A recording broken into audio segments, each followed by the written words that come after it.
Chapter 1. Cairo and the Great Pyramid, Part 1. It is the traveller's lot to dine at many tables d'hôte in the course of many wanderings, but it seldom befalls him to make one of a more miscellaneous gathering than that which overfills the great dining-room at Shepheard's Hotel in Cairo during the beginning and height of the regular Egyptian season. Here assemble daily some 200 to 300 persons of all ranks, nationalities, and pursuits, half of whom are Anglo-Indians homeward or outward bound, European residents, or visitors established in Cairo for the winter. The other half, if it may be taken for granted, are going up the Nile. So composite and incongruous is this body of Nile-goers, young and old, well-dressed and ill-dressed, learned and unlearned, that the newcomer's first impulse is to inquire from what motives so many persons of dissimilar tastes and training can be led to embark upon an expedition which is, to say the least of it, very tedious, very costly, and of an altogether exceptional interest. His curiosity, however, is soon gratified. Before 2 days are over he knows everybody's name and everybody's business, distinguishes at first sight between a Cook's tourist and an independent traveller, and has discovered that 9/10 of those whom he is likely to meet up the river are English or American. The rest will be mostly German, with a sprinkling of Belgian and French. So far en bloc, but the details are more heterogeneous still. Here are invalids in search of health, artists in search of subjects, sportsmen keen upon crocodiles, statesmen out for a holiday, special correspondents alert for gossip, collectors on the scent of papyri and mummies, men of science with only scientific ends in view, and the usual surplus of idlers who travel for the mere love of travel, or the satisfaction of a purposeless curiosity. Now, in a place like Shepheard's, where every fresh arrival has the honour of contributing for at least a few minutes to the general entertainment, the first appearance of L. and the writer, tired, dusty, and considerably sunburnt, may well have given rise to some of the comments in usual circulation at those crowded tables. People asked each other most likely where these two wandering Englishwomen had come from, why they had not dressed for dinner, what brought them to Egypt, and if they were also going up the Nile, to which questions it would have been easy to give satisfactory answers. We came from Alexandria, having had a rough passage from Brindisi followed by 48 hours of quarantine. We had not dressed for dinner because, having driven on from the station in advance of dragomen and luggage, we were but just in time to take seats with the rest. We intended, of course, to go up the Nile, and had anyone ventured to inquire in so many words what brought us to Egypt, we should have replied, stress of weather. For in simple truth we had drifted hither by accident, with no excuse of health or business or any serious object whatever, and had just taken refuge in Egypt as one might turn aside into the Burlington Arcade or the Passage des Panoramas to get out of the rain, and with good reason. Having left home early in September for a few weeks' sketching in central France, we had been pursued by the wettest of wet weather. Washed out of the hill country, we fared no better in the plains. At Nimes it poured for a month without stopping. Debating at last whether it were better to take our wet umbrellas back at once to England, or push on further still in search of sunshine, the talk fell upon Algiers, Malta, Cairo, and Cairo carried it. Never was distant expedition entered upon with less premeditation. The thing was no sooner decided than we were gone. Nice, Genoa, Bologna, and Ancona flitted by as in a dream, and Bedreddin Hassan, when he awoke at the gates of Damascus, was scarcely more surprised than the writer of these pages when she found herself on board the Simla and steaming out of the port of Brindisi. Here then, without definite plans, outfit, or any kind of Oriental experience, behold us arrived in Cairo the 29th of November, 1873, literally and most prosaically in search of fine weather. But what had memory to do with rains on land, or storms at sea, or the impatient hours of quarantine, or anything dismal or disagreeable, when one awoke at sunrise to see those grey-green palms outside the window, solemnly bowing their plumed heads towards each other against a rose-coloured dawn? It was dark last night, and I had no idea that my room overlooked an enchanted garden, far-reaching and solitary, peopled with stately giants, beneath whose tufted crowns hung rich clusters of maroon and amber dates. It was a still, warm morning. Grave, grey and black crows flew heavenly from tree to tree, or perched, cawing meditatively upon the topmost branches. Yonder, between the pillared stems, rose the minaret of a very distant mosque, and here, where the garden was bounded by a high wall and a windowless house, I saw a veiled lady walking on the terraced roof in the midst of a cloud of pigeons. Nothing could be more simple than the scene and its accessories, nothing at the same time more Eastern, strange, and unreal.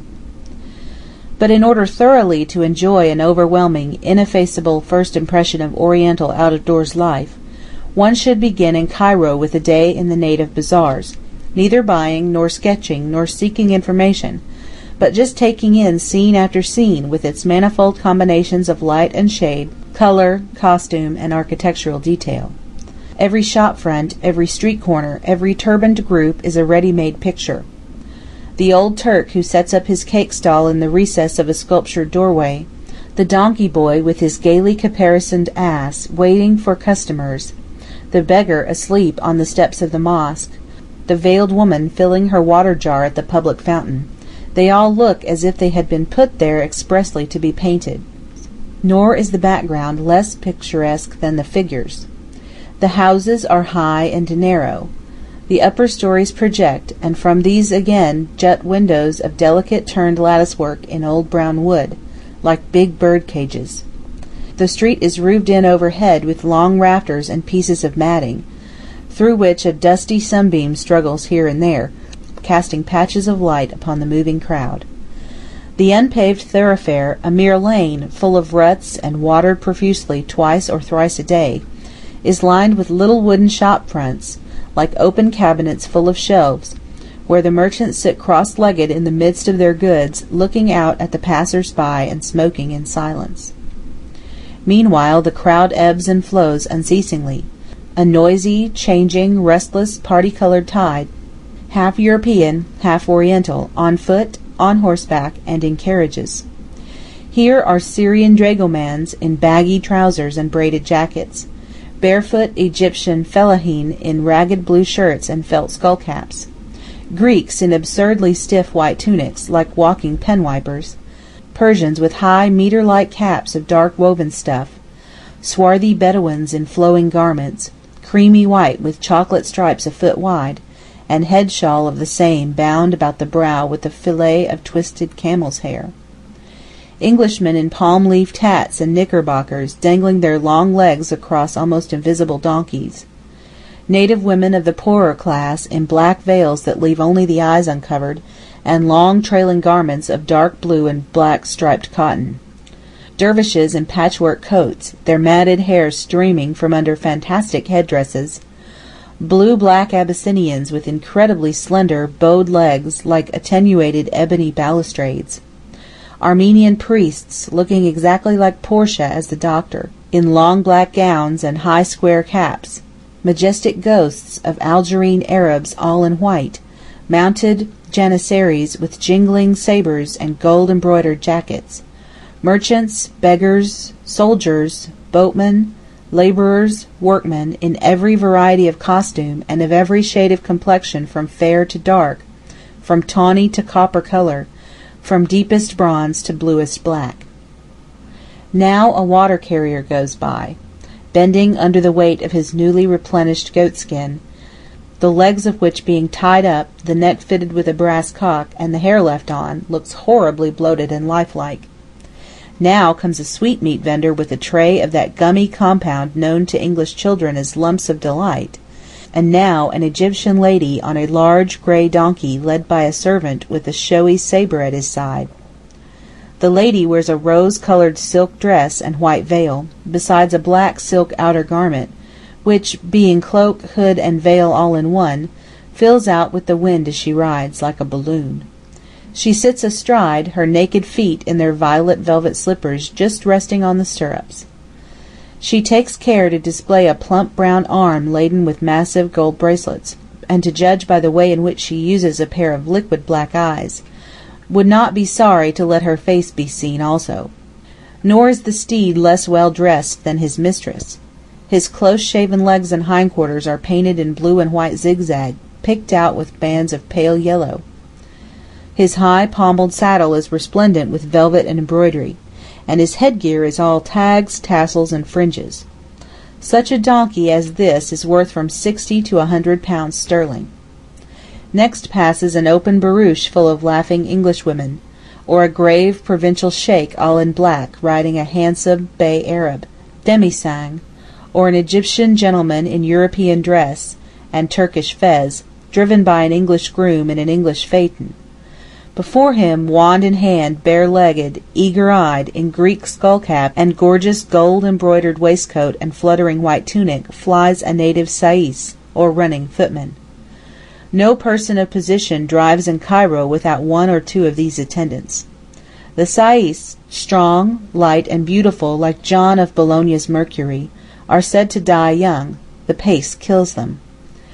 Next passes a lemonade seller with his tin jar in one hand and his decanter and brass cups in the other, or an itinerant slipper vendor with a bunch of red and yellow morocco shoes dangling at the end of a long pole, or a London-built miniature brougham containing two ladies in transparent Turkish veils, preceded by a Nubian outrider in semi-military livery, or perhaps a train of camels, ill-tempered and supercilious, craning their scrannel necks above the crowd and laden with canvas bales scrawled over with Arabic addresses.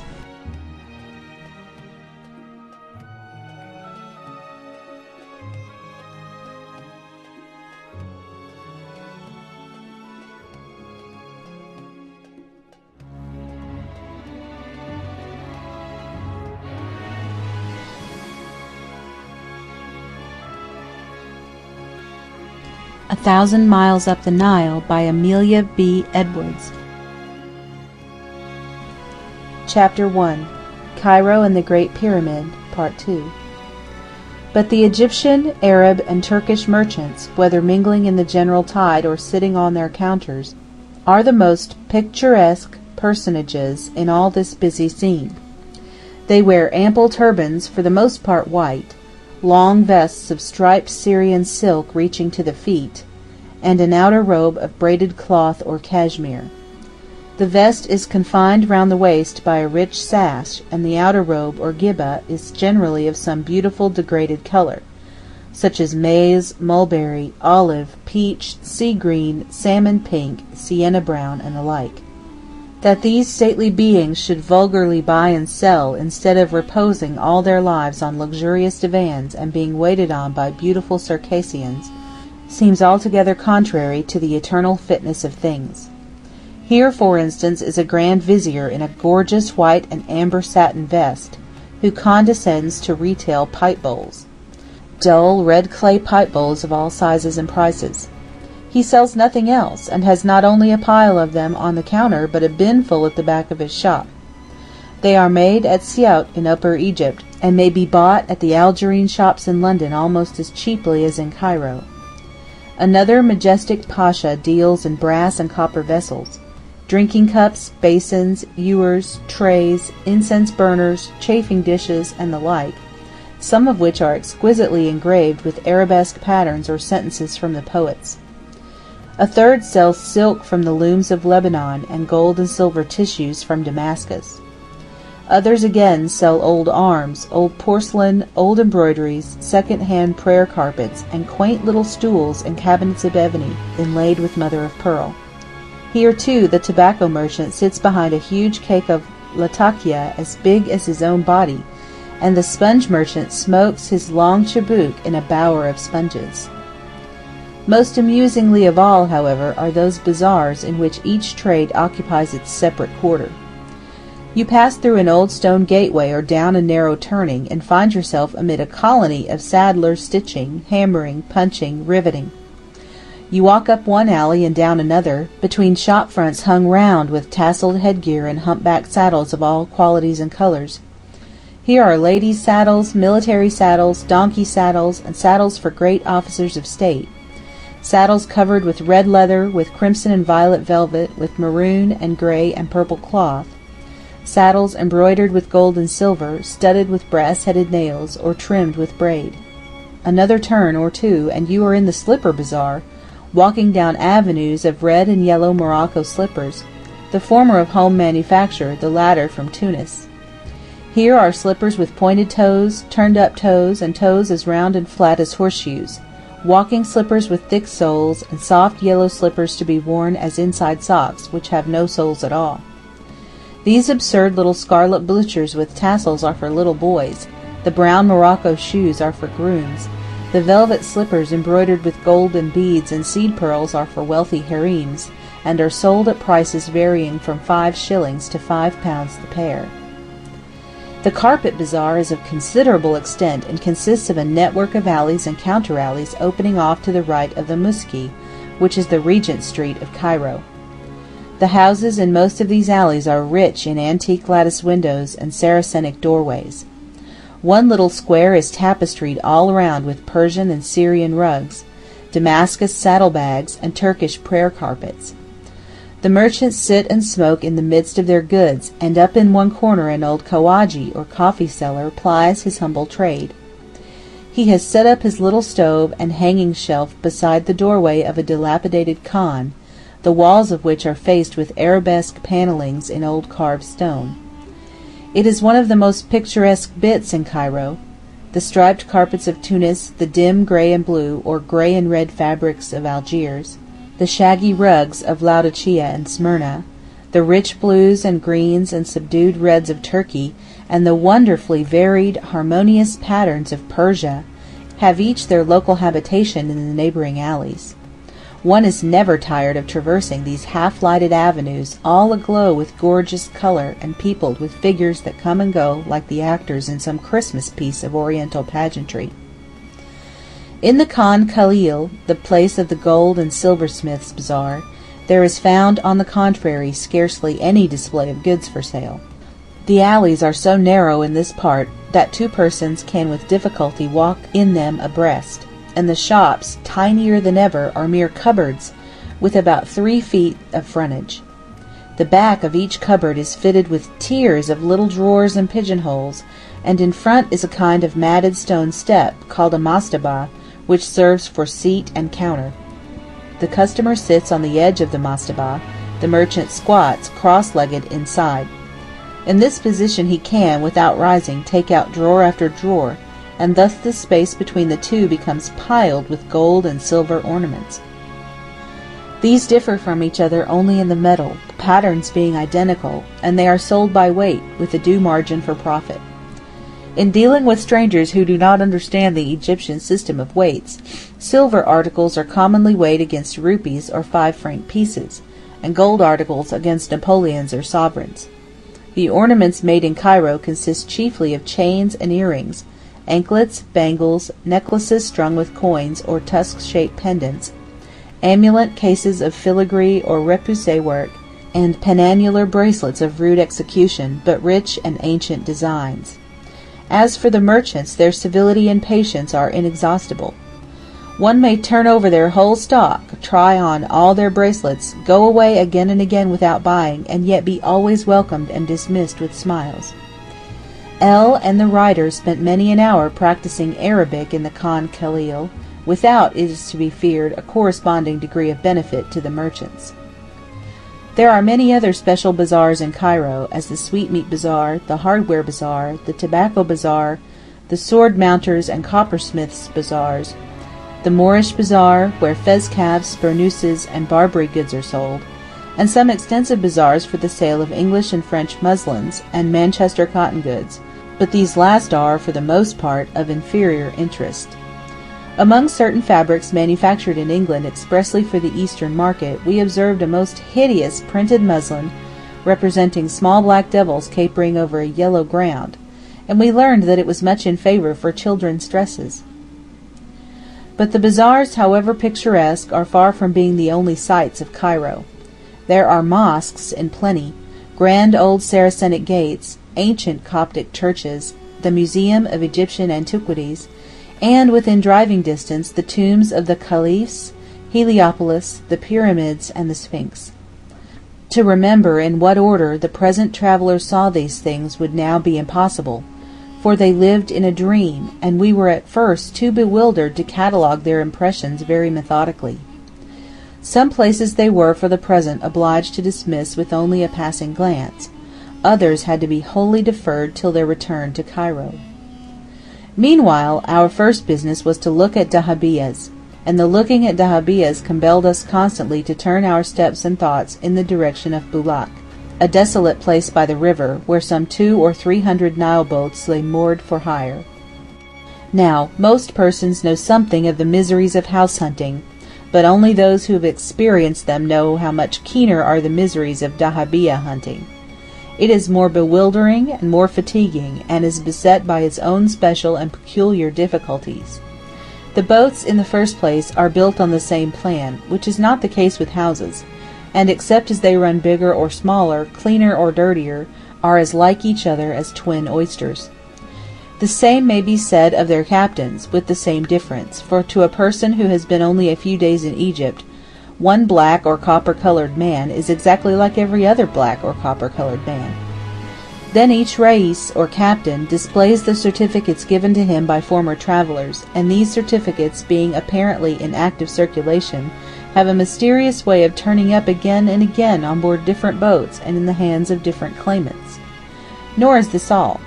Dahabiyas are given to changing their places, which houses do not, so that the boat which lay yesterday alongside the eastern bank may be over at the western bank today, or hidden in the midst of a dozen others half a mile lower down the river. All this is very perplexing. Yet it is as nothing compared with the state of confusion one gets into when attempting to weigh the advantages or disadvantages of boats with 6 cabins and boats with 8, boats provided with canteen and boats without, boats that can pass the cataract and boats that can't, boats that are only twice as dear as they ought to be, and boats with that defect 5 or 6 times multiplied. Their names again, Ghazal, Sarawah, Fustat, Dongola, unlike any names one has ever heard before, afford as yet no kind of help to the memory. Neither do the names of their captains, for they are all Mohammeds or Hassans. Neither do their prices, for they vary from day to day according to the state of the market as shown by the returns of arrivals at the principal hotels. Add to all this the fact that no rais speaks anything but Arabic, and that every word of inquiry or negotiation has to be filtered more or less inaccurately through a dragoman, and then perhaps those who have not yet tried this variety of the pleasures of the chase may be able to form some notion of the weary, hopeless, puzzling work which lies before the dahabiya hunter in Cairo.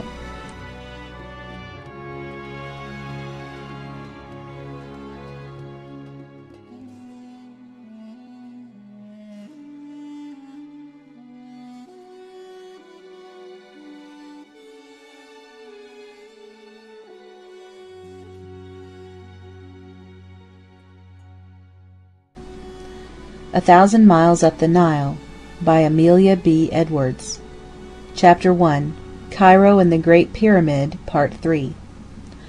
Thus it came to pass that, for the first 10 days or so, some 3 or 4 hours had to be devoted every morning to the business of the boats, at the end of which time we were no nearer a conclusion than at first. The small boats were too small for either comfort or safety, especially in what Nile travellers call a big wind. The medium-sized boats, which lie under the suspicion of being used in the summer for the transport of cargo, were for the most part of doubtful cleanliness.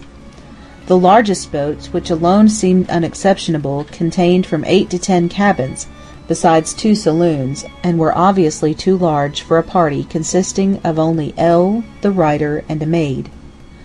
And all were exorbitantly dear. Encompassed by these manifold difficulties, listening now to this and that person's opinion, deliberating, haggling, comparing, hesitating, we vibrated daily between Bulak and Cairo and led a miserable life. Meanwhile, however, we met some former acquaintances, made some new ones, and when not too tired or downhearted, saw what we could of the sights of Cairo, which helped a little to soften the asperities of our lot. One of our first excursions was, of course, to the Pyramids, which lie within an hour and a half's easy drive from the hotel door. We started immediately after an early luncheon, followed an excellent road all the way, and were back in time for dinner at 6:30. But it must be understood that we did not go to see the pyramids, we went only to look at them.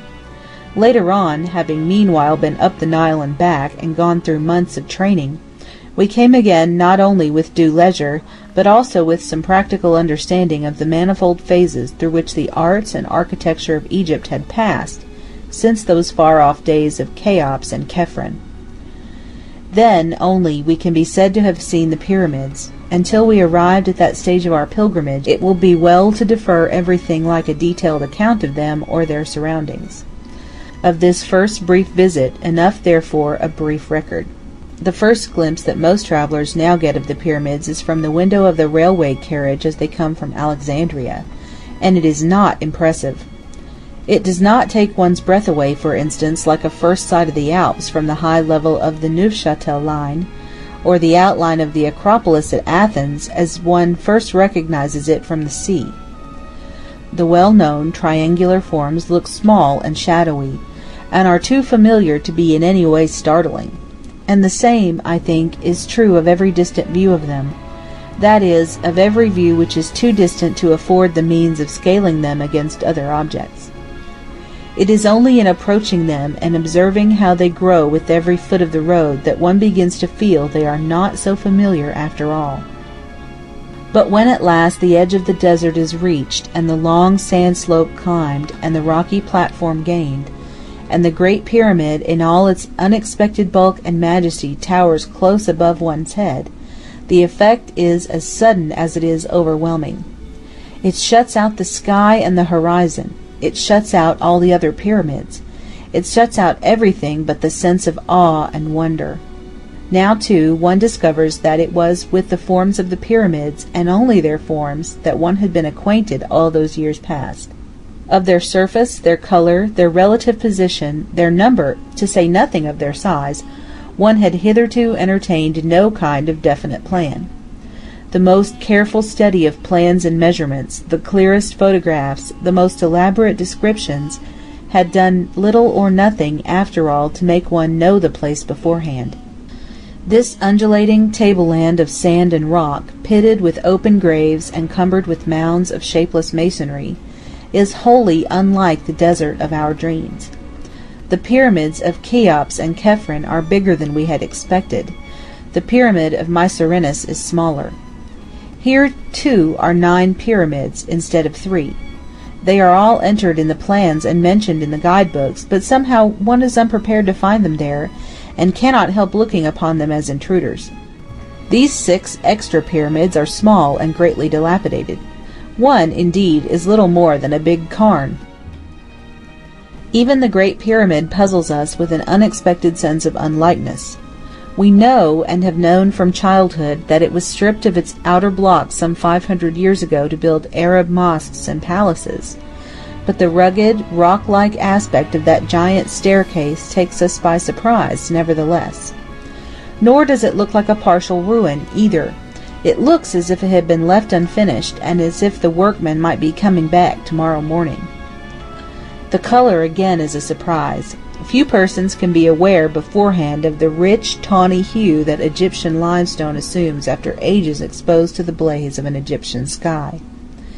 Seen in certain lights, the pyramids look like piles of massy gold. Having but 1 hour and 40 minutes to spend on the spot, we resolutely refused on this first occasion to be shown anything, or told anything, or to be taken anywhere, except indeed for a few minutes to the brink of the sand hollow in which the Sphinx lies couchant. We wished to give our whole attention, and all the short time at our disposal, to the Great Pyramid only. To gain some impression of the outer aspect and size of this enormous structure, to steady our minds to something like an understanding of its age, was enough, and more than enough, for so brief a visit. For it is no easy task to realize, however imperfectly, the duration of 6,000 or 7,000 years, and the pyramid, which is supposed to have been some 4,200 and odd years old at the time of the birth of Christ, is now in its 7th millenniary. Standing there close against the base of it, touching it, measuring her own height against one of its lowest blocks, looking up all the stages of that vast, receding, rugged wall which leads upward like an alpine buttress and seems almost to touch the sky, the writer suddenly became aware that these remote dates had never presented themselves to her mind until this moment as anything but abstract numerals. Now, for the first time, they resolved themselves into something concrete, definite, real. They were no longer figures, but years with their changes of season, their high and low Niles, their seed times and harvests. The consciousness of that moment will never, perhaps, quite wear away. It was as if one had been snatched up for an instant to some vast height overlooking the plains of time, and had seen the centuries mapped out beneath one's feet. To appreciate the size of the Great Pyramid is less difficult than to apprehend its age. No one who has walked the length of one side, climbed to the top, and learned the dimensions from Murray can fail to form a tolerably clear idea of its mere bulk. The measurements given by Sir Gardner Wilkinson are as follows. The length of each side, 732 feet. Perpendicular height, 480 feet 9 inches. Area, 535,824 square feet. That is to say, it stands 115 feet 9 inches higher than the cross on the top of St. Paul's, and about 20 feet lower than Box Hill in Surrey. And if transported bodily to London, it would a little more than cover the whole area of Lincoln's Inn Fields. These are sufficiently matter-of-fact statements, and sufficiently intelligible, but like most calculations of the kind, they diminish rather than do justice to the dignity of the subject. More impressive by far than the weightiest array of figures of the most striking comparisons was the shadow cast by the Great Pyramid as the sun went down. That mighty shadow, sharp and distinct, stretched across the stony platform of the desert and over full 3/4 of a mile to the green plain below. It divided the sunlight where it fell, just as its great original divided the sunlight in the upper air, and it darkened the space it covered like an eclipse. It was not without a thrill of something approaching to awe that one remembered how the selfsame shadow had gone on registering not only the height of the most stupendous gnomon ever set up by human hands, but the slow passage, day by day, of more than 60 centuries of the world's history. It was still lengthening over the landscape as we went down the long sand slope and regained the carriage. Some 6 or 8 Arabs in fluttering white garments ran on ahead to bid us a last good-bye. That we should have driven over from Cairo only to sit quietly down and look at the Great Pyramid had filled them with unfeigned astonishment.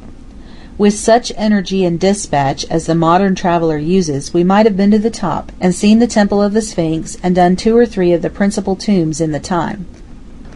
"You come again," said they.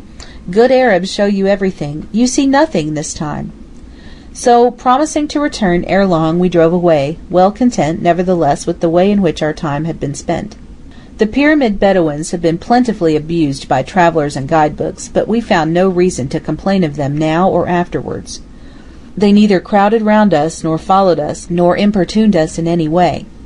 They are naturally vivacious and very talkative, yet the gentle fellows were dumb as mutes when they found we wished for silence, and they were satisfied with a very moderate baksheesh at parting. As a fitting sequel to this excursion, we went, I think next day, to see the Mosque of Sultan Hassan, which is one of those medieval structures said to have been built with the casing stones of the Great Pyramid.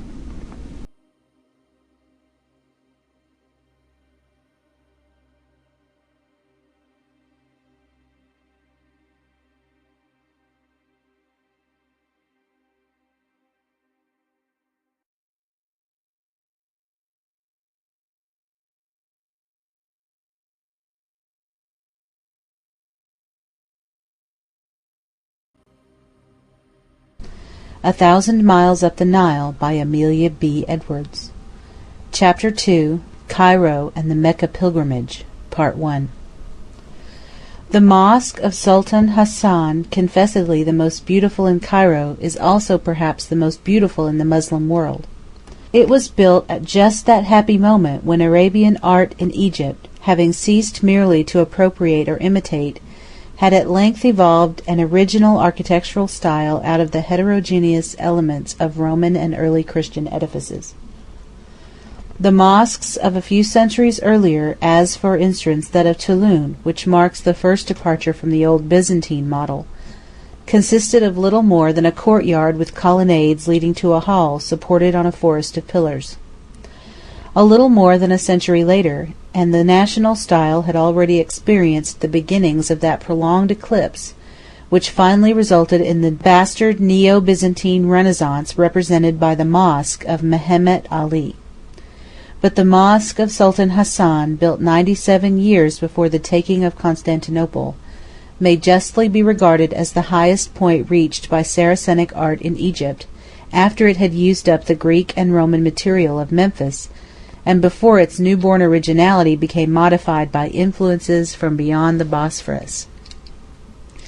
Its preeminence is due neither to the greatness of its dimensions nor to the splendor of its materials.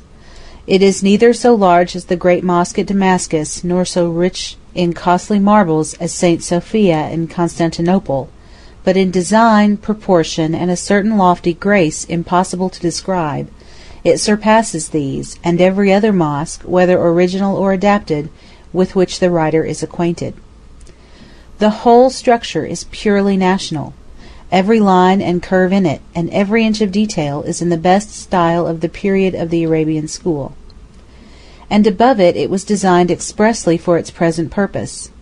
The two famous mosques of Damascus and Constantinople having, on the contrary, been Christian churches, betray evidence of adaptation. In St. Sophia, the space once occupied by the figure of the Redeemer may be distinctly traced in the mosaic work of the apse, filled in with gold tesserae of later date, while the magnificent gates of the great mosque at Damascus are decorated, among other Christian emblems, with the sacramental chalice. But the mosque of Sultan Hassan, built by Nasir Hassan in the high and palmy days of the Memluk rule, is marred by no discrepancies. For a mosque it was designed, and a mosque it remains. Too soon it will be only a beautiful ruin. A number of small streets having lately been demolished in this quarter, the approach to the mosque lies across a desolate open space littered with debris, but destined to be laid out as a public square. With this desirable end in view, some half-dozen workmen were lazily loading as many camels with rubble, which is the Arab way of carting rubbish. If they persevere, and the Minister of Public Works continues to pay their wages with due punctuality, the ground will perhaps get cleared in 8 or 10 years' time. Driving up with some difficulty to the foot of the great steps, which were crowded with idlers smoking and sleeping, we observed a long and apparently fast-widening fissure reaching nearly from the top to the bottom of the main wall of the building, close against the minaret. It looked like just such a rent as might be caused by a shock of earthquake, and being still new to the East, we wondered the government had not set to work to mend it. We had yet to learn that nothing is ever mended in Cairo. Here, as in Constantinople, new buildings spring up apace, but the old, no matter how venerable, are allowed to moulder away inch by inch, till nothing remains but a heap of ruins. Going up the steps and through a lofty hall, up some more steps and along a gloomy corridor, we came to the great court, before entering which, however, we had to take off our boots and put on slippers brought for the purpose. The first sight of this court is an architectural surprise. It is like nothing one has seen before, and its beauty equals its novelty. Imagine an immense marble quadrangle, open to the sky and enclosed within lofty walls, with, at each side, a vast recess formed in by a single arch. The quadrangle is more than 100 feet square, and the walls are more than 100 feet high. Each recess forms a spacious hall for rest and prayer, and all are matted, but that at the eastern end is wider and considerably deeper than the other three, and the noble arch that encloses it, like the proscenium of a splendid stage, measures, according to Ferguson, 69 feet 5 inches in the span. It looks much larger. This principal hall, the floor of which is raised one step at the upper end, measures 90 feet in length and 90 in height. The dais is covered with prayer rugs, and contains the holy niche and the pulpit of the preacher. We observed that those who came up here came only to pray. Having prayed, they either went away or turned aside into one of the other recesses to rest. There was a charming fountain in the court, with a dome roof as light and fragile-looking as a big bubble, at which each worshipper performed his ablutions on coming in. This done, he left his slippers on the matting and trod the carpeted dais barefoot. This was the first time we had seen Muslims at prayer, and we could not but be impressed by their profound and unaffected devotion. Some lay prostrate, their foreheads touching the ground, others were kneeling, others bowing in the prescribed attitudes of prayer. So absorbed were they that not even our unhallowed presence seemed to disturb them. We did not then know that the pious Muslim is as devout out of the mosque as in it, or that it is his habit to pray when the appointed hours come round, no matter where he may be or how occupied. We soon became so familiar, however, with this obvious trait of Mohammedan life, that it seemed quite a matter of course that the camel-driver should dismount and lay his forehead in the dust by the roadside, or the merchant spread his prayer carpet on the narrow mastaba of his little shop in the public bazaar, or the boatman prostrate himself with his face to the east, as the sun went down behind the hills of the Libyan desert. While we were admiring the spring of the roof and the intricate arabesque decorations of the pulpit, a custodian came up with a big key and invited us to visit the tomb of the founder. So we followed him into an enormous vaulted hall 100 feet square, in the center of which stood a plain, railed-off tomb with an empty iron-bound coffer at the foot.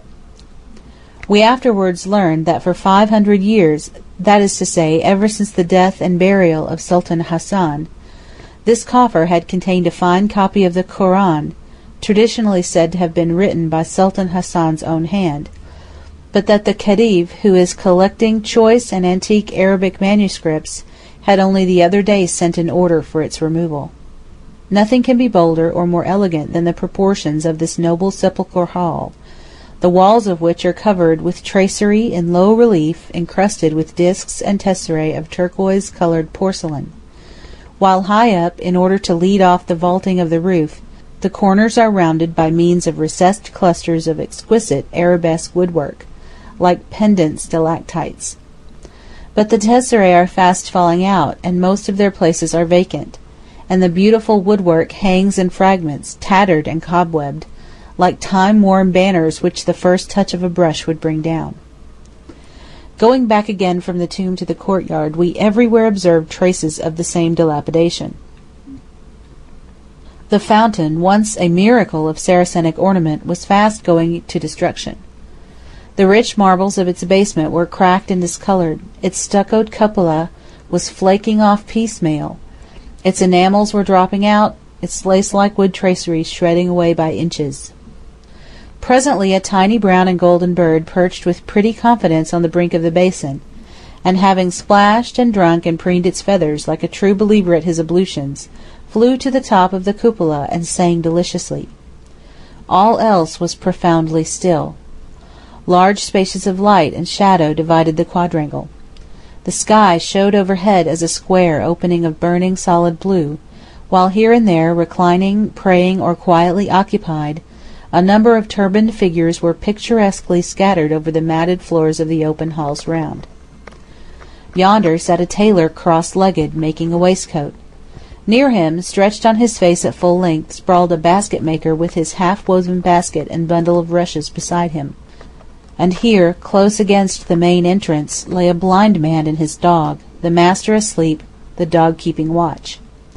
It was, as I have said, our first mosque, and I well remember the surprise with which I saw that tailor sewing on his buttons, and the sleepers lying about in the shade.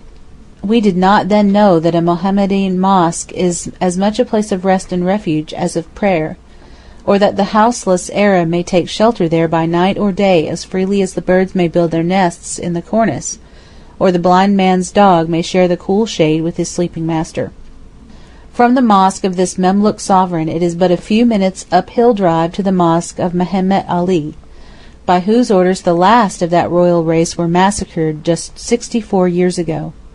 This mosque, built within the precincts of the citadel on a spur of the Makadam hills overlooking the city, is the most conspicuous object in Cairo. Its attenuated minarets and clustered domes show from every point of view for miles around, and remain longer in sight as one leaves or returns to Cairo than any other landmark. It is a spacious, costly, gaudy, commonplace building, with nothing really beautiful about it except the great marble courtyard and fountain. The inside, which is entirely built of Oriental alabaster, is carpeted with magnificent Turkey carpets and hung with innumerable cut-glass chandeliers, so that it looks like a huge, vulgar drawing-room from which the furniture has been cleared out for dancing. The view from the outer platform is, however, magnificent. We saw it on a hazy day, and could not therefore distinguish the point of the delta, which ought to have been visible on the north, but we could plainly see as far southward as the pyramids of Saqqara, and trace the windings of the Nile for many miles across the plain. The pyramids of Giza, on their dais of desert rock about 12 miles off, looked as they always do look from a distance, small and unimpressive, but the great alluvial valley dotted over with mud villages and intersected by canals and tracts of palm forest, the shining rivers speckled with sails, and the wonderful city, all flat roofs, cupolas, and minarets, spread out like an intricate model at one's feet, were full of interest and absorbed our whole attention.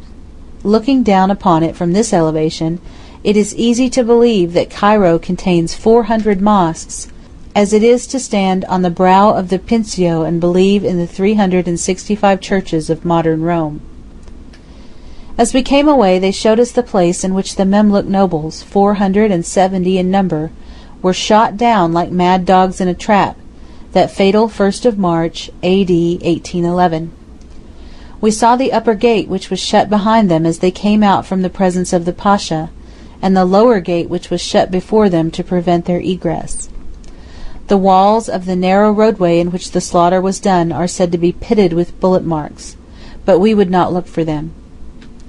I have already said that I do not very distinctly remember the order of our sightseeing in Cairo, for the reason that we saw some places before we went up the river, some after we came back, and some, as for instance the museum at Boulak, both before and after, and indeed as often as possible. But I am at least quite certain that we witnessed a performance of howling dervishes and the departure of the caravan for Mecca before starting.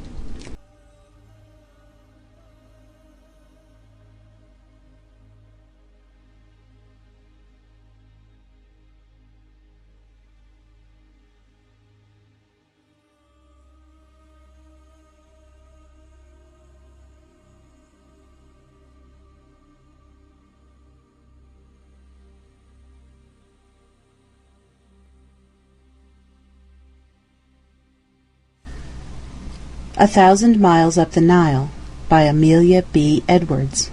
Chapter 2. Cairo and the Mecca Pilgrimage, Part 2. Of all the things that people do by way of pleasure, the pursuit of a procession is surely one of the most wearisome. They generally go a long way to see it. They wait a weary time, it is always late, and when at length it does come, it is over in a few minutes. The present pageant fulfilled all these conditions in a superlative degree. We breakfasted uncomfortably early, started soon after 7:30, and had taken up our position outside the Bab en Nasser on the way to the desert by 8:30. Here we sat for nearly 3 hours, exposed to clouds of dust and a burning sun, with nothing to do but watch the crowd and wait patiently. All Shepherd's Hotel was there, and every stranger in Cairo, and we all had smart open carriages drawn by miserable screws and driven by bare-legged Arabs. These Arabs, by the way, are excellent whips, and the screws get along wonderfully, but it seems odd at first, and not a little humiliating, to be whirled along behind a coachman whose only livery consists of a rag of dirty white turban, a scant tunic just reaching to his knees, and the top boots with which nature has provided him. Here, outside the walls, the crowd increased momentarily. The place was like a fair, with provision stalls, swings, story-tellers, serpent charmers, cake sellers, sweetmeat sellers, sellers of sherbet, water, lemonade, sugared nuts, fresh dates, hard-boiled eggs, oranges, and sliced watermelon. Veiled women carrying little bronze cupids of children astride upon the right shoulder, swarthy Egyptians, coal-black Abyssinians, Arabs and Nubians of every shade from golden brown to chocolate, Fellahs, dervishes, donkey boys, street urchins, and beggars with every imaginable deformity came and went, squeezed themselves in and out among the carriages, lined the road on each side of the great towered gateway, swarmed on the top of every wall, and fitted the air with laughter, a babel of dialects, and those odours of Araby that are inseparable from an Eastern crowd. A harmless, unsavoury, good-humoured, inoffensive throng, one glance at which was enough to put to flight all one's preconceived notions about Oriental gravity of demeanour. For the truth is that gravity is by no means an Oriental characteristic. Take a Mohammedan at his devotions, and he is a model of religious abstraction. Bargain with him for a carpet, and he is as impenetrable as a judge. But see him in his hours of relaxation, or on the occasion of a public holiday, and he is as garrulous and full of laughter as a big child. Like a child, too, he loves noise and movement for the mere sake of noise and movement, and looks upon swings and fireworks as the height of human felicity. Now swings and fireworks are Arabic for bread and circuses, and our plebe's passion for them is insatiable. He not only indulges in them upon every occasion of public rejoicing, but calls in their aid to celebrate the most solemn festivals of his religion. It so happened that we afterwards came in the way of several Mohammedan festivals both in Egypt and Syria, and we invariably found the swings at work all day and the fireworks going off every evening. Today the swings outside the Bab el Nasser were never idle. Here were creaking Russian swings hung with little painted chariots for the children, and plain rope swings, some of them as high as Haman's gallows, for the men. For my own part, I know no sight much more comic and incongruous than the serene enjoyment with which a bearded, turbaned, middle-aged Egyptian squats upon his heels on the tiny wooden seat of one of these enormous swings, and holding on to the side ropes for dear life goes careering up 40 feet high into the air at every turn. At a little before midday, when the heat and glare were becoming intolerable, the swings suddenly ceased going. The crowd surged in the direction of the gate, and a distant drumming announced the approach of the procession. First came a string of baggage camels laden with tent furniture, then some 200 pilgrims on foot, chanting passages from the Koran, then a regiment of Egyptian infantry, the men in coarse white linen uniform consisting of coat, baggy trousers, and gaiters, with cross-belts and cartouche boxes of plain black leather, and the red fez or tarbouche on the head. Next after these came more pilgrims, followed by a body of dervishes, carrying green banners embroidered with Arabic sentences in white and yellow. Then a native cavalry regiment headed by a general and 4 colonels in magnificent gold embroidery, and preceded by an excellent military band. Then another band and a second regiment of infantry, then more colonels, followed by a regiment of lancers mounted on capital grey horses and carrying lances topped with small red and green pennants. After these had gone by there was a long stoppage, and then, with endless breaks and interruptions, came a straggling, irregular crowd of pilgrims, chiefly of the fellah class, beating small darabukas or native drums. Those about us estimated their number at 2,000. And now, their guttural chorus audible long before they arrived in sight, came the howling dervishes, a ragged, wild-looking, ruffianly set, rolling their heads from side to side, and keeping up a hoarse, incessant cry of Allah, Allah, Allah. Of these there may have been a couple of hundred. The sheikhs of the principal orders of dervishes came in next, superbly dressed in robes of brilliant colours embroidered with gold and mounted on magnificent Arabs. Finest of all, in a green turban and scarlet mantle, rode Sheikh of the Hassanin, who is a descendant of the Prophet, but the most important, the Sheikh al-Bakri, who is a sort of Egyptian Archbishop of Canterbury and head of all the dervishes, came last, riding a white Arab with gold-embroidered housings. He was a placid-looking old man, and he wore a violet robe and an enormous red and green turban. This very reverend personage was closely followed by the chief of the Carpet-makers' Guild, a handsome man sitting sideways on a camel. Then came another break in the procession, an eager pause, a gathering murmur. And then, riding a gaunt dromedary at a rapid trot, his fat sides shaking and his head rolling in a stupid drunken way at every step, appeared a bloated, half-naked Silenus, with long fuzzy black locks and a triple chin, and no other clothing than a pair of short white drawers and red slippers. A shiver of delight ran through the crowd at the sight of this holy man, the famous Sheikh of the Camel, Sheikh El Gamal, the great good priest, the idol of the people.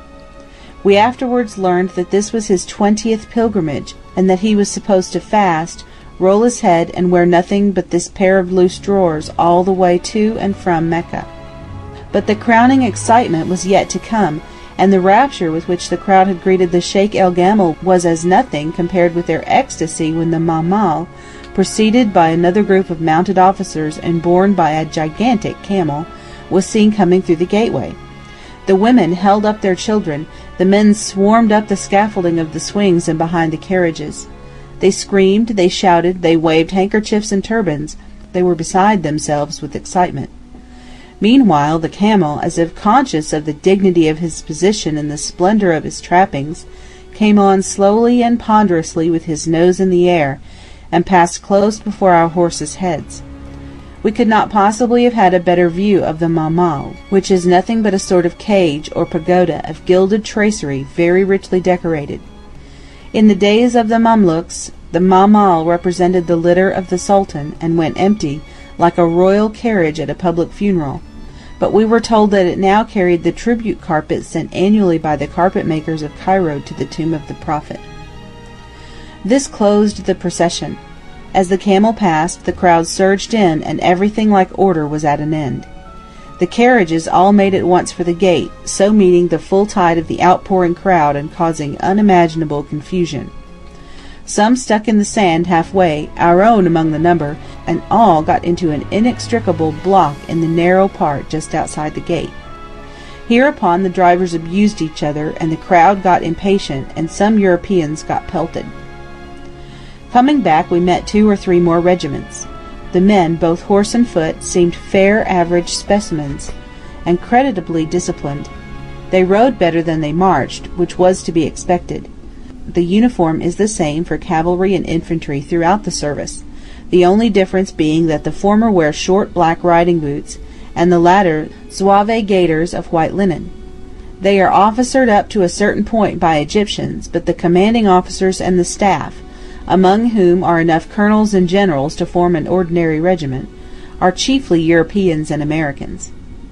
It had seemed while the procession was passing that the proportion of pilgrims was absurdly small when compared with the display of military, but this, which is called the departure of the caravan, is in truth only the procession of the sacred carpet from Cairo to the camp outside the walls, and the troops are present merely as part of the pageant. The true departure takes place 2 days later. The pilgrims then muster in great numbers, but the soldiery is reduced to a small escort. It was said that 7,000 souls went out this year from Cairo and its neighborhood. The procession took place on Thursday the 21st of the Mohammedan month of Shawwal, which was our 11th of December.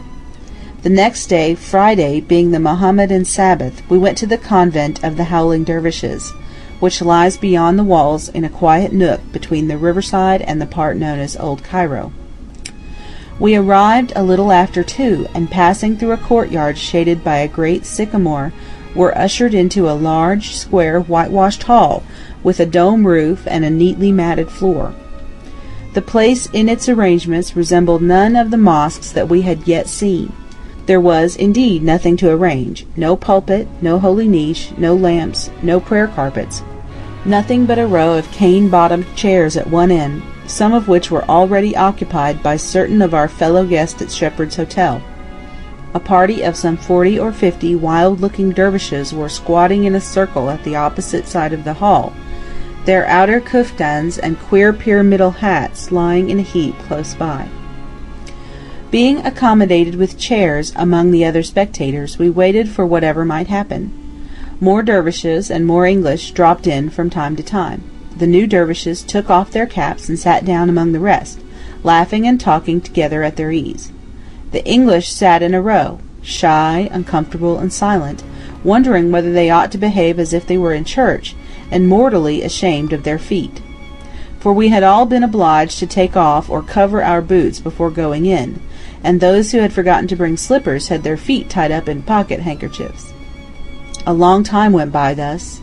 At last, when the number of dervishes had increased to about 70, and everyone was tired of waiting, 8 musicians came in, 2 trumpets, 2 lutes, a coconut fiddle, a tambourine, and 2 drums. Then the dervishes, some of whom were old and white-haired and some mere boys, formed themselves into a great circle, shoulder to shoulder. The band struck up a plaintive, discordant air, and a grave, middle-aged man, placing himself in the center of the ring, and inclining his head at each repetition, began to recite the name of Allah.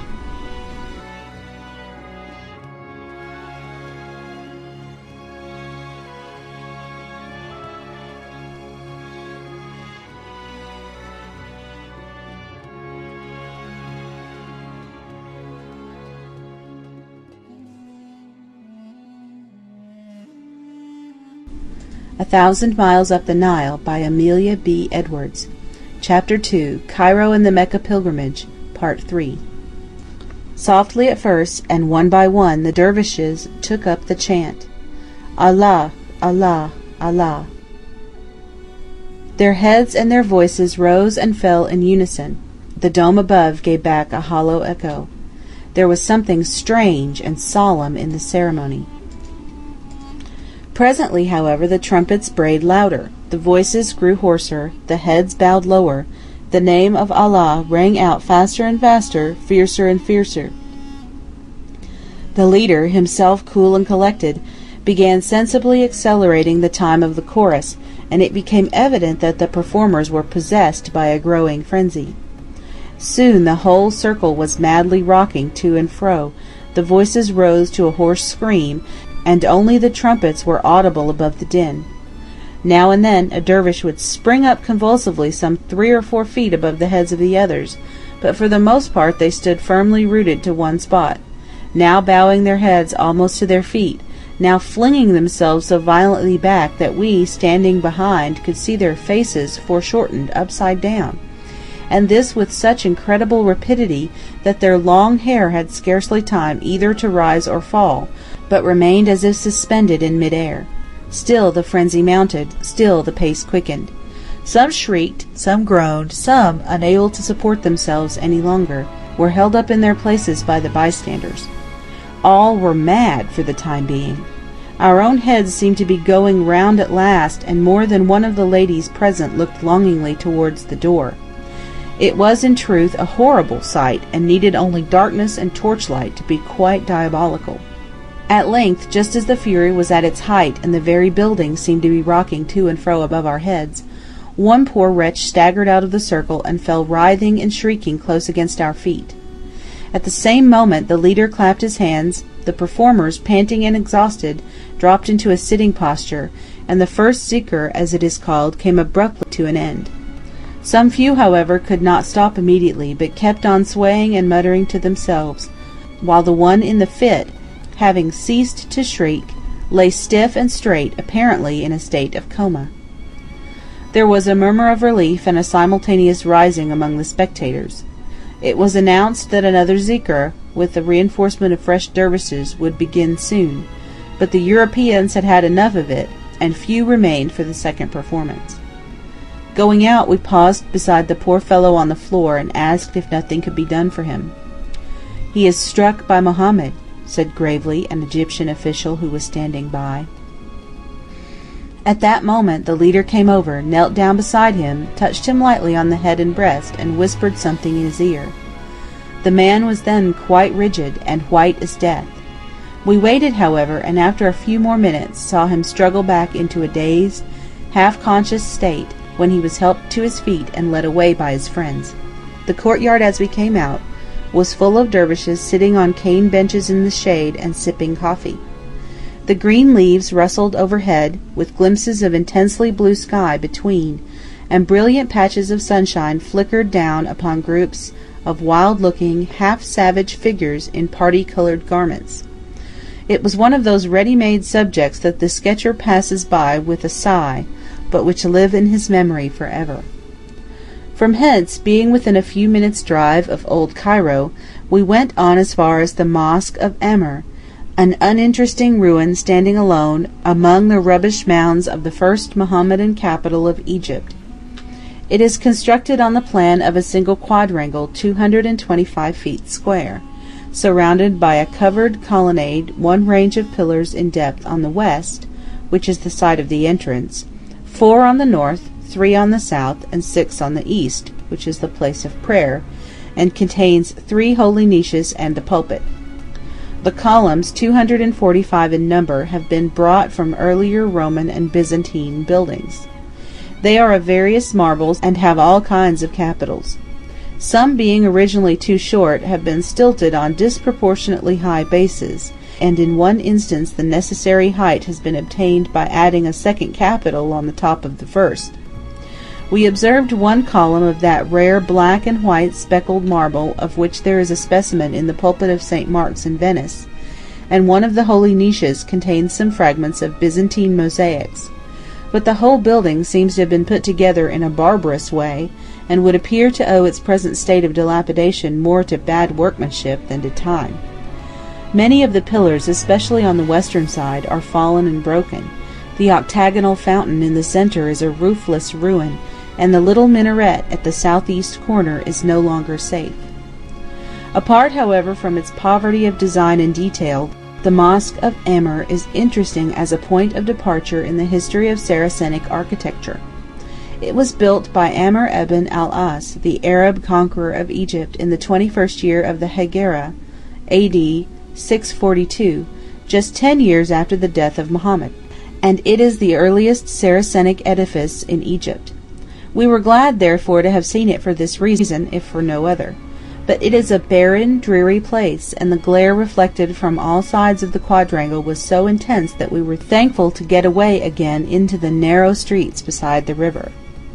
Here we presently fell in with a wedding procession consisting of a crowd of men, a band, and some 3 or 4 hired carriages full of veiled women, one of whom was pointed out as the bride. The bridegroom walked in the midst of the men, who seemed to be teasing him, drumming round him, and opposing his progress, while high above the laughter, the shouting, the jingle of tambourines, and the drumming of darabukas, was heard the shrill squeal of some instrument that sounded exactly like a bagpipe.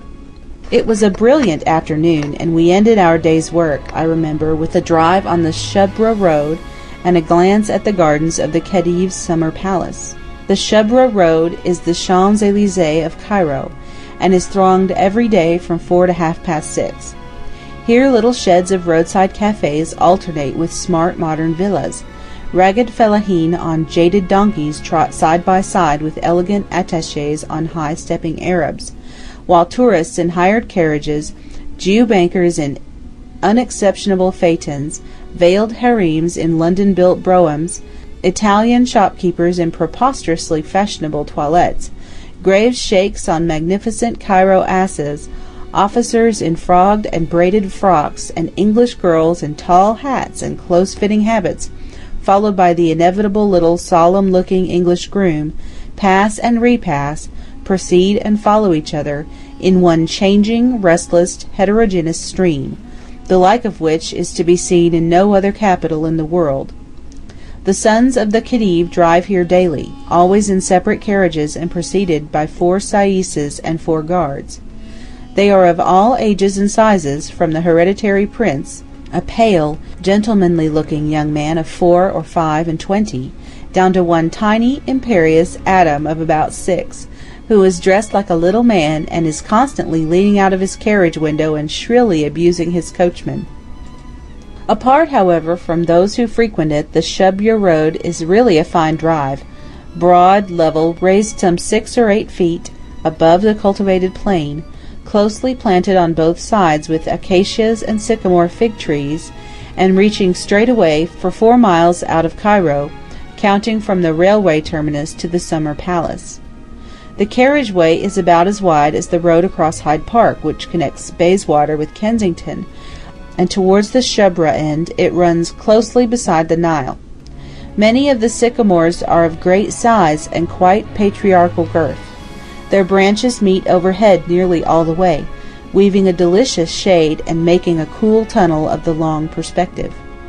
We did not stay long in the Khedive's gardens, for it was already getting late when we reached the gates, but we went far enough to see that they were tolerably well kept, not over formal, and laid out with a view to masses of foliage, shady paths, and spaces of turf inlaid with flower beds, after the style of the famous Sartheme and Moser gardens at Botzen in the Tyrol. Here are stout trees, acacia, nilotica, of unusual size, powdered all over with little feathery tufts of yellow blossom, orange and lemon trees in abundance, heaps of little green limes, bananas bearing heavy pendant bunches of ripe fruit, winding thickets of pomegranates, oleanders, and salvias, and great beds and banks and trellised walks of roses. Among these, however, I observed none of the rarer varieties. As for the poinsettia, it grows in Egypt to a height of 20 feet, and bears blossoms of such size and color as we in England can form no idea of. We saw large trees of it both here and at Alexandria that seemed as if bending beneath a mantle of crimson stars, some of which cannot have measured less than 22 inches in diameter. A large Italian fountain in a Rococo style is the great sight of the place. We caught a glimpse of it through the trees, and surprised the gardener who was showing us over by declining to inspect it more nearly. He could not understand why we preferred to give our time to the shrubs and flower beds. Driving back presently towards Cairo with a big handful of roses apiece, we saw the sun going down in an aureole of fleecy pink and golden clouds, the Nile flowing by like a stream of liquid light, and a little fleet of sailing boats going up to Boulak before a puff of north wind that had sprung up as the sun neared the horizon. That puff of north wind, those gliding sails, had a keen interest for us now, and touched us nearly, because I have delayed this momentous revelation till the last moment, because we were to start tomorrow. And this is why I have been able, in the midst of so much that was new and bewildering, to remember quite circumstantially the dates, and all the events connected with these last 2 days.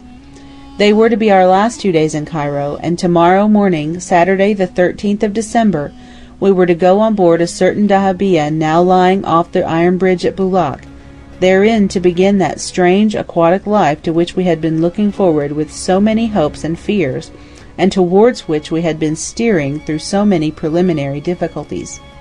But the difficulties were now all over, and everything was settled, though not in the way we had at first intended.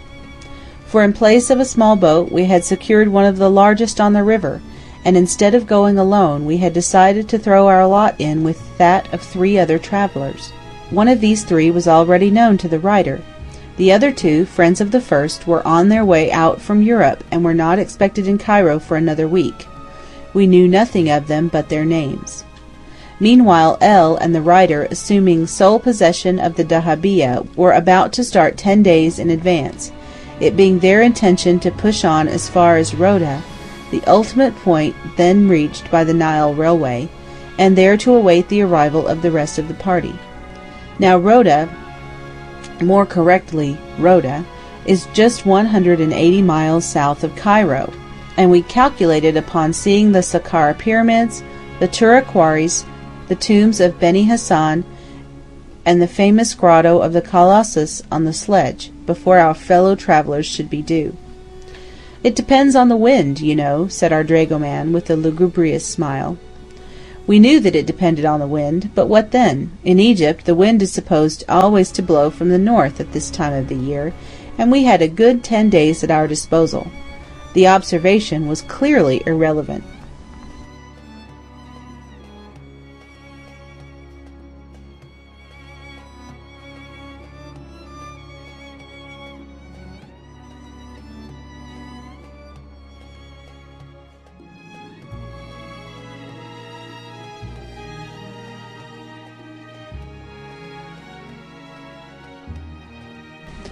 A Thousand Miles Up the Nile by Amelia B. Edwards.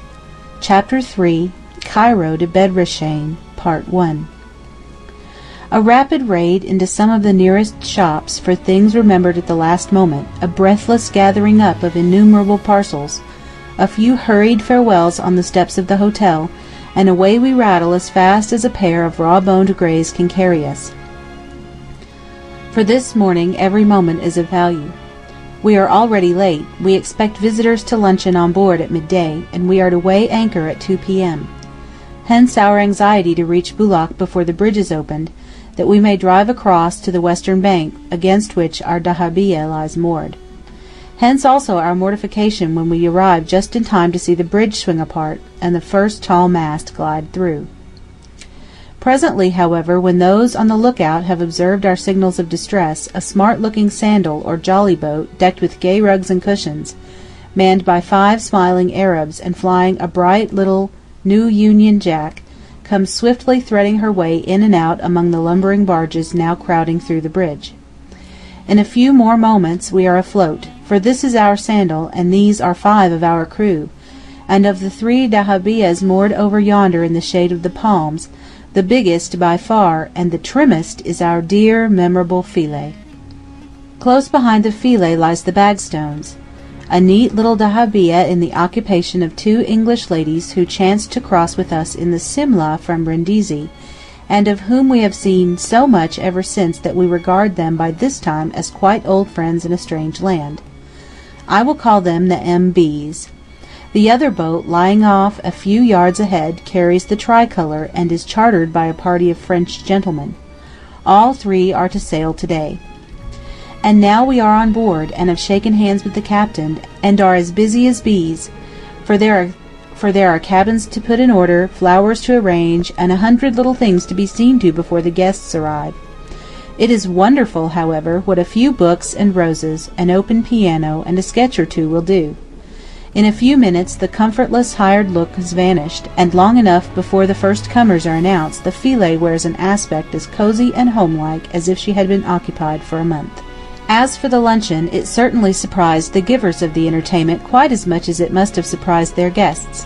Being, no doubt, a prearranged display of professional pride on the part of dragoman and cook, it was more like an excessive Christmas dinner than a modest midday meal. We sat through it unflinchingly, however, for about an hour and 3/4, when a startling discharge of firearms sent us all running upon deck, and created a wholesome diversion in our favour. It was the French boat signalling her departure, shaking out her big sail, and going off triumphantly. I fear that we of the Bagstones and Philae, being mere mortals and Englishwomen, could not help feeling just a little spiteful when we found the tricolour had started first. But then it was a consolation to know that the Frenchmen were going only to Assouan. Such is the esprit du Nil. The people in dahabeahs despise Cook's tourists. Those who are bound for the second cataract look down with lofty compassion upon those whose ambition extends only to the first, and travellers who engage their boat by the month hold their heads a trifle higher than those who contract for the trip. We, who were going as far as we liked and for as long as we liked, could afford to be magnanimous. So we forgave the Frenchmen, went down again to the saloon, and had coffee and music. It was nearly 3 o'clock when our Cairo visitors wished us bon voyage and good-bye. Then the M.B.'s, who with their nephew had been of the party, went back to their own boat, and both captains prepared to sail at a given signal. For the M.B.'s had entered into a solemn convention to start with us, more with us, and keep with us, if practicable, all the way up the river. It is pleasant now to remember that this social compact, instead of falling through as such compacts are wont to do, was quite literally carried out as far as Abu Simbel, that is to say, during a period of 7 weeks' hard going, and for a distance of upwards of 800 miles. At last all is ready. The awning that has all day roofed in the upper deck is taken down. The captain stands at the head of the steps. The steersman is at the helm. The dragoman has loaded his musket. Is the Bagstones ready? We wave a handkerchief of inquiry. The signal is answered. The mooring ropes are loosened. The sailors pull the boat off from the bank. Bang go the guns, 6 from the Philae and 6 from the Bagstones, and away we go, our huge sail filling up as it takes the wind. Happy are the Nile travellers who start thus with a fair breeze on a brilliant afternoon. The good boat cleaves her way swiftly and steadily. Waterside palaces and gardens glide by, and are left behind. The domes and minarets of Cairo drop quickly out of sight. The mosque of the citadel and the ruined fort that looks down upon it from the mountain ridge above diminish in the distance. The pyramids stand up sharp and clear. We sit on the high supper deck, which is furnished with lounge chairs, tables, and foreign rugs, like a drawing room in the open air, and enjoy the prospect at our ease. The valley is wide here, and the banks are flat, showing a steep verge of crumbling alluvial mud next the river. Long belts of palm groves, tracts of young corn only an inch or two above the surface, and clusters of mud huts relieved now and then by a little whitewashed cupola or a stumpy minaret, succeed each other on both sides of the river, while the horizon is bounded to right and left by long ranges of yellow limestone mountains, in the folds of which sleep inexpressibly tender shadows of pale violet and blue. Thus the miles glide away, and by we approach Tura, a large, new-looking mud village, and the first of any extent that we have yet seen. Some of the houses are whitewashed, a few have glass windows, and many seem to be unfinished. A space of white, stony, glaring plain separates the village from the quarried mountains beyond, the flanks of which show all gashed and hewn away. One great cliff seems to have been cut sheer off for a distance of perhaps half a mile. Where the cuttings are fresh, the limestone comes out dazzling white, and the long slopes of débris heaped up against the foot of the cliffs glisten like snowdrifts in the sun. Yet the outer surface of the mountains is orange tawny, like the pyramids. As for the piles of rough-hewn blocks that lie ranged along the bank ready for transport, they look like salt rather than stone. Here lies moored a whole fleet of cargo boats, laden and lading, and along the tramway that extends from the riverside to the quarries we see long trains of mule carts coming and going.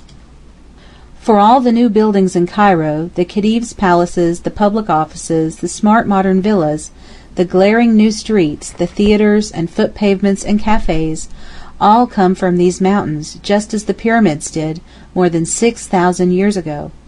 There are hieroglyphed tablets and sculptured grottos to be seen in the most ancient part of the quarries, if one were inclined to stop for them at this early stage of the journey, and Champollion tells of 2 magnificent outlines done in red ink upon the living rock by some master hand of Pharaonic times, the cutting of which was never even begun. A substantial new barrack and an esplanade planted with sycamore figs bring the straggling village to an end.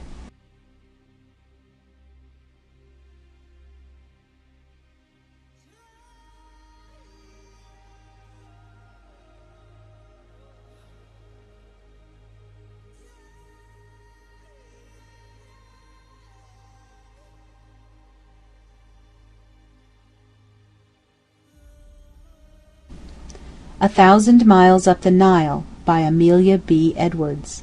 Chapter 3 Cairo to Bedrashein Part 2.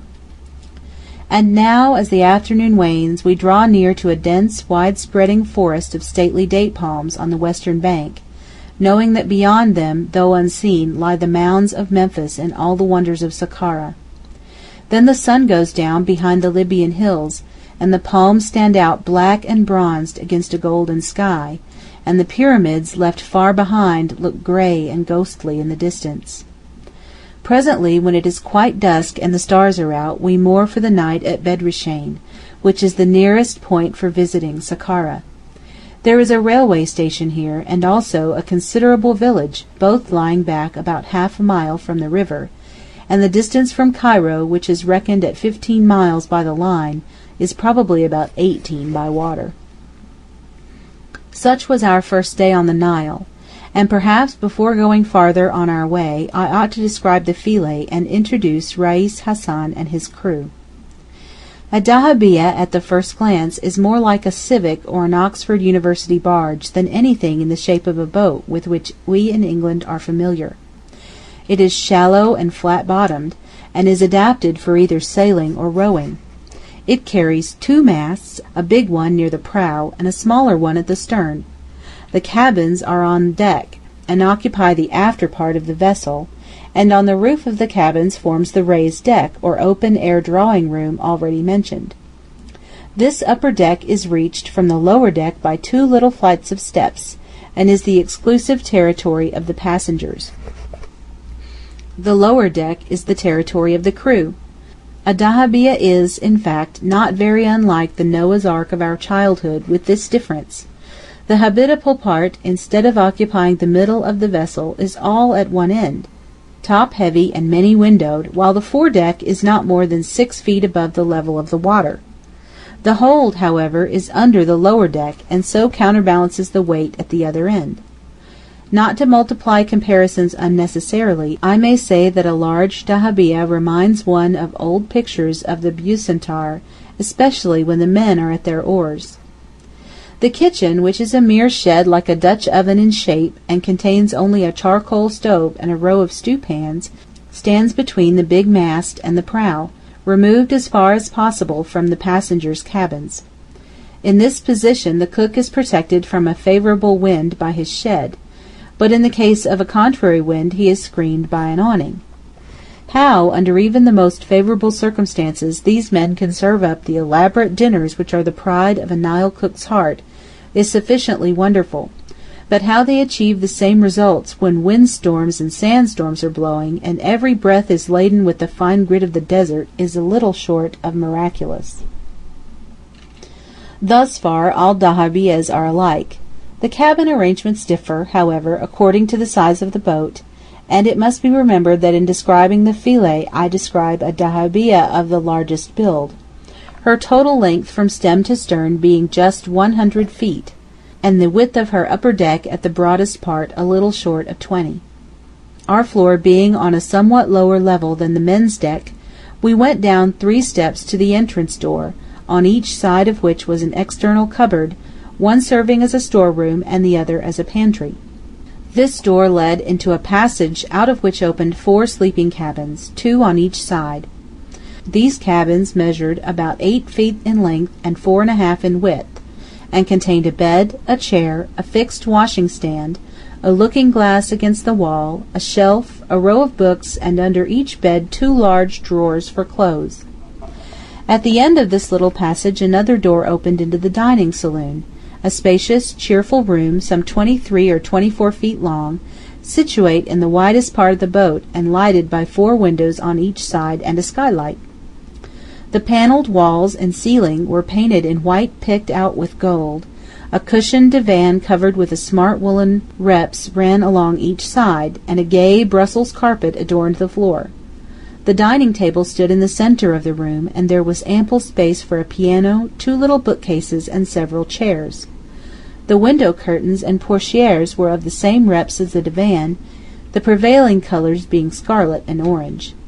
Add a couple of mirrors in gilt frames, a vase of flowers on the table, for we were rarely without flowers of some sort, even in Nubia, where our daily bouquet had to be made with a few bean blossoms and castor oil berries, plenty of books, the gentlemen's guns and sticks in one corner, and the hats of all the party hanging in the spaces between the windows, and it will be easy to realize the homely, habitable look of our general sitting-room.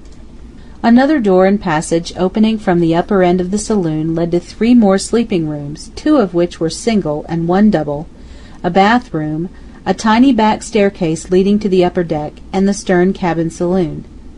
This last, following the form of the stern, was semicircular, lighted by 8 windows and surrounded by a divan.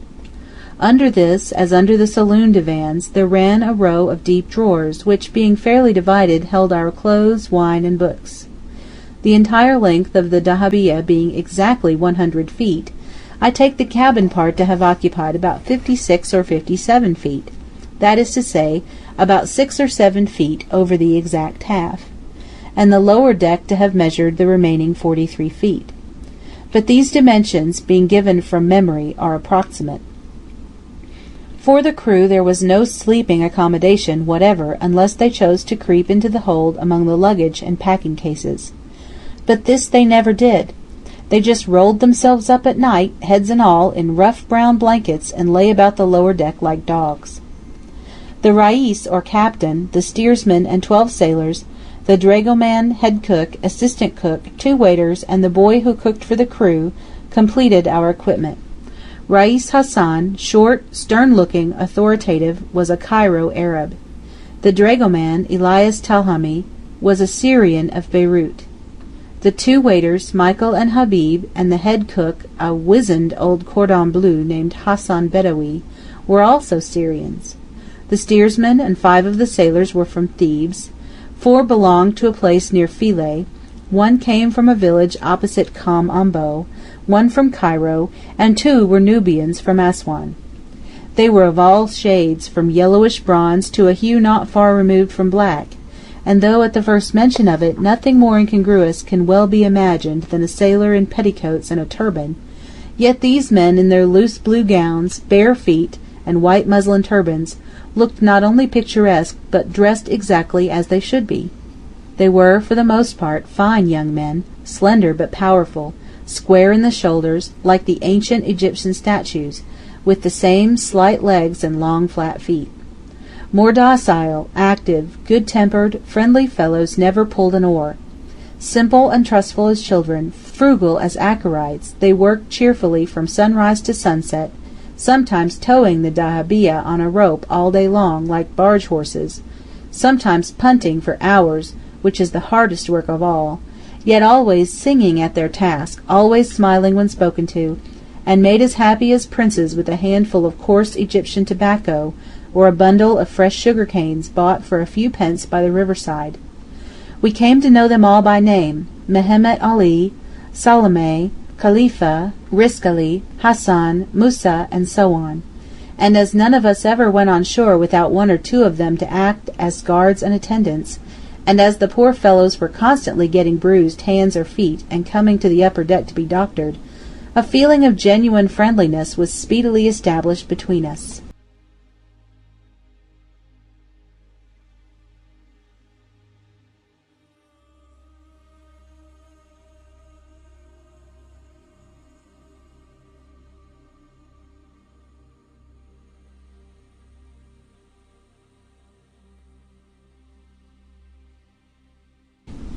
A Thousand Miles Up the Nile by Amelia B. Edwards. Chapter 3 Cairo to Bedrashein, Part 3. The ordinary pay of a Nile sailor is £2 a month, with an additional allowance of about 3 6 a month for flour. Bread is their staple food, and they make it themselves at certain places along the river where there are large public ovens for the purpose. This bread, which is cut up in slices and dried in the sun, is as brown as gingerbread and as hard as biscuit. They eat it soaked in hot water, flavored with oil, pepper, and salt, and stirred in with boiled lentils till the whole becomes of the color, flavor, and consistency of thick pea soup. Except on grand occasions such as Christmas Day or the anniversary of the flight of the Prophet, when the passengers treat them to a sheep, this mess of bread and lentils, with a little coffee twice a day, and now and then a handful of dates, constitutes their only food throughout the journey. The Nile season is the Nile sailors' harvest time. When the warm weather sets in and the travellers migrate with the swallows, these poor fellows disperse in all directions, some to seek a living as porters in Cairo, others to their homes in Middle and Upper Egypt, where for about 4d. a day they take hire as labourers or work at shadoof irrigation till the Nile again overspreads the land. The shadoof work is hard, and a man has to keep on for 9 hours out of every 24, but he prefers it for the most part to employment in the government sugar factories, where the wages average at about the same rate, but are paid in bread, which being doled out by unscrupulous inferiors, is too often of light weight and bad quality. The soldiers who succeed in getting a berth on board a cargo boat for the summer are the most fortunate. Our captain, pilot, and crew were all Mohammedans. The cook and his assistant were Syrian Mohammedans. The dragoman and waiters were Christians of the Syrian Latin Church. Only 1 out of the 15 natives could read or write, and that one was a sailor named Engedi, who acted as a sort of second mate.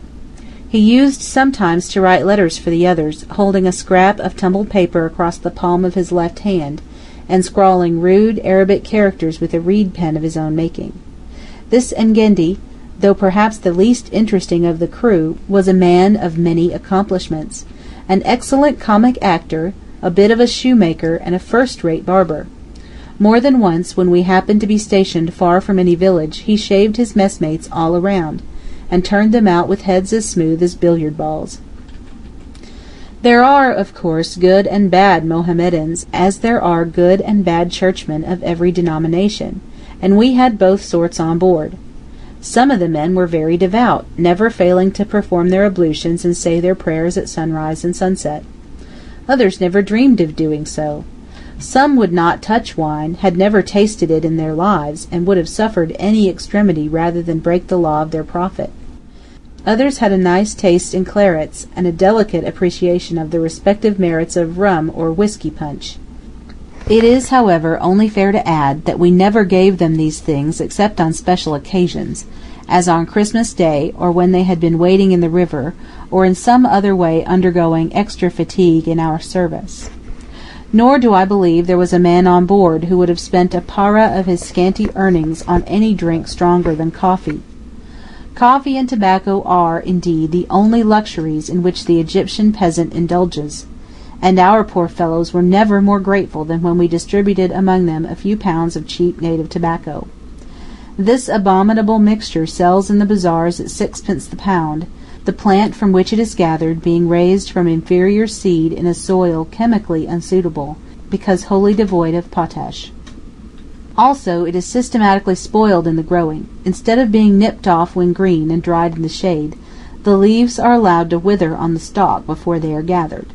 The result is a kind of rank hay without strength or flavor, which is smoked by only the very poorest class, and carefully avoided by all who can afford to buy Turkish or Syrian tobacco.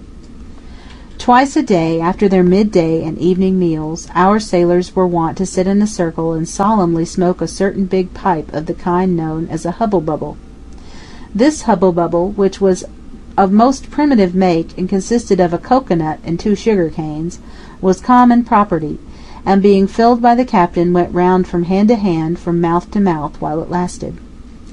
They smoked cigarettes at other times, and seldom went on shore without a tobacco pouch and a tiny book of cigarette papers. Fancy a bare-legged Arab making cigarettes! No Frenchman, however, could twist them up more deftly, or smoke them with a better grace. A Nile sailor's service expires with the season, so that he is generally a landsman for about half the year, but the captain's appointment is permanent. He is expected to live in Cairo, and is responsible for his dahabeah during the summer months, while it lies up at Boulak. Rais Hassan had a wife and a comfortable little home on the outskirts of Old Cairo, and was looked upon as a well-to-do personage among his fellows. He received £4 a month all the year from the owner of the Philae, a magnificent broad-shouldered Arab of about 6'9", with a delightful smile, the manners of a gentleman, and the rapacity of a Shylock.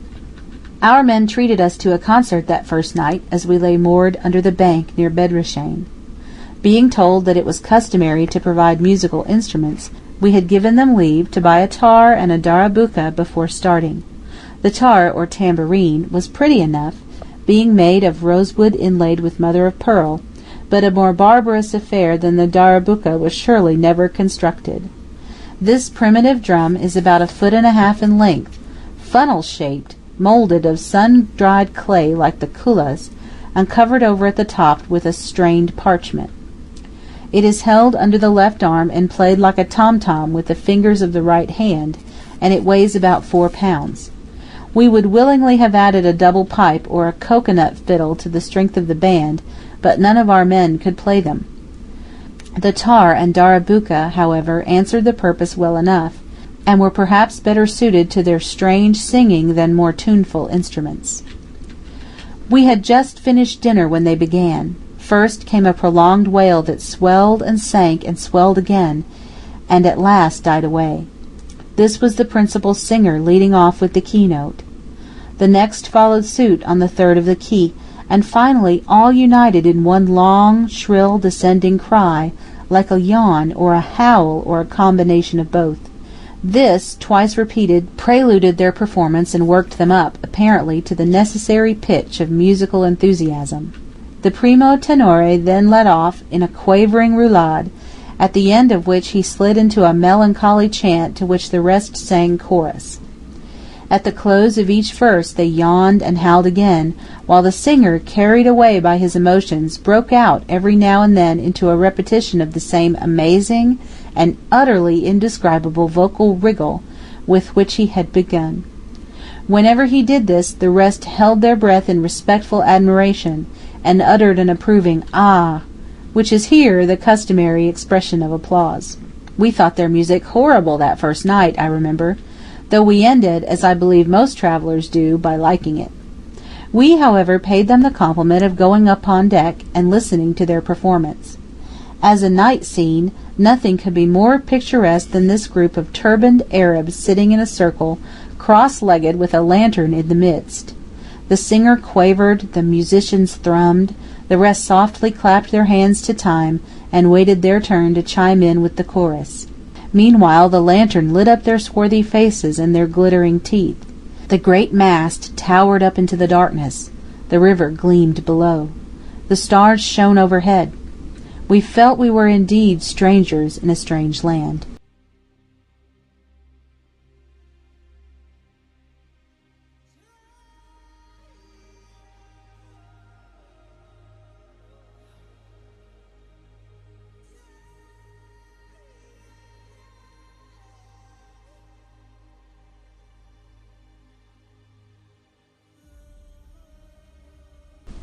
A Thousand Miles Up the Nile by Amelia B. Edwards.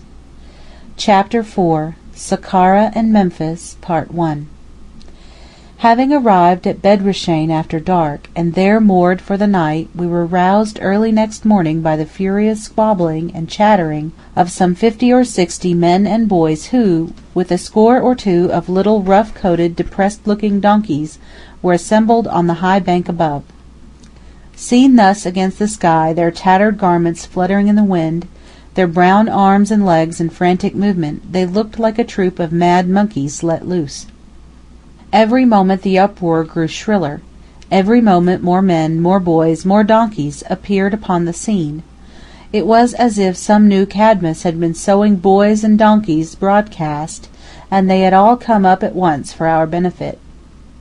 Then it appeared that Ptolemy, knowing how 8 donkeys would be wanted for our united forces, had sent up to the village for 25, intending, with perhaps more wisdom than justice, to select the best and dismiss the others.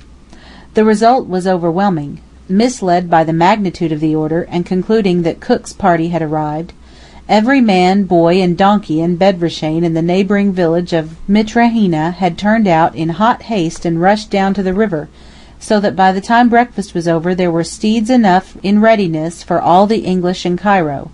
I pass over the tumult that ensued when our party at last mounted the 8 likeliest beasts and rode away, leaving the indignant multitude to disperse at leisure. And now our way lies over a dusty flat, across the railway line, past the long straggling village, and through the famous plantations known as the Palms of Memphis. There is a crowd of patient-looking fellaheen at the little whitewashed station, waiting for the train, and the usual rabble of clamorous water, bread, and fruit sellers. Bedrashen, though a collection of mere mud hovels, looks pretty, nestling in the midst of stately date palms. Square pigeon towers, embedded round the top with layers of wide-mouthed pots and stuck with rows of leafless acacia boughs, like ragged banner poles, stand up at intervals among the huts. The pigeons go in and out of the pots, or sit preening their feathers on the branches. The dogs dash out and bark madly at us as we go by. The little brown children pursue us with cries of baksheesh. The potter, laying out rows of soft, grey, freshly moulded clay bowls and kullahs to bake in the sun, stops open-mouthed and stares as if he had never seen a European till this moment. His young wife snatches up her baby and pulls her veil more closely over her face, fearing the evil eye. The village being left behind, we ride on through one long palm grove after another, now skirting the borders of a large sheet of tranquil backwater, now catching a glimpse of the far-off pyramids of Giza, now passing between the huge irregular mounds of crumbled clay which mark the site of Memphis. Next, beyond these, we come out upon a high embanked road some 20 feet above the plain, which here spreads out like a wide lake and spends its last dark brown alluvial wave against the yellow rocks which define the edge of the desert. High on this barren plateau, seen for the first time in one unbroken panoramic line, there stands a solemn company of pyramids, those of Sakkara straight before us, those of Dashur to the left, those of Abusir to the right, and the great pyramids of Ghizeh always in the remotest distance. It might be thought there would be some monotony in such a scene, and but little beauty. On the contrary, however, there is beauty of a most subtle and exquisite kind, transcendent beauty of colour and atmosphere and sentiment, and no monotony either in the landscape or in the forms of the pyramids. One of these which we are now approaching is built in a succession of platforms gradually decreasing towards the top. Another, down yonder at Dahshur, curves outward at the angles, half dome, half pyramid, like the roof of the Palais de Justice in Paris. No two are of precisely the same size, or built at precisely the same angle, and each cluster differs somehow in the grouping. Then again the colouring! Colouring not to be matched with any pigments yet invented. The Libyan rocks like rusty gold, the paler hue of the driven sand slopes, the warm maize of the nearer pyramids which, seen from this distance, takes a tender hint of rose, like the red bloom on an apricot. The delicate tone of these objects against the sky, the infinite gradation of that sky, soft and pearly towards the horizon, blue and burning towards the zenith, the opalescent shadows, pale blue and violet and greenish grey, that nestle in the hollows of the rock and the curves of the sand drifts. All this is beautiful in a way impossible to describe, and alas, impossible to copy. Nor does the lake-like plain with its palm groves and cornflats form too tame a foreground. It is exactly what is wanted to relieve that glowing distance. And now, as we follow the zigzag of the road, the new pyramids grow gradually larger. The sun mounts higher, the heat increases. We meet a train of camels, buffaloes, shabby-grown sheep, men, women, and children of all ages. The camels are laden with bedding, rugs, mats, and crates of poultry, and carry besides 2 women with babies and 1 very old man. The younger men drive the tired beasts. The rest follow behind. The dust rises after them in a cloud. It is evidently the migration of a family of 3, if not 4 generations. One cannot help being struck by the patriarchal simplicity of the incident. Just thus, with flocks and herds and all his clan, went Abraham into the land of Canaan close upon 4,000 years ago, and at least one of these Saqqara pyramids was even then the oldest building in the world. It is a touching and picturesque procession, much more picturesque than ours, and much more numerous, notwithstanding that our united forces, including donkey boys, porters, and miscellaneous hangers-on, number nearer 30 than 20 persons.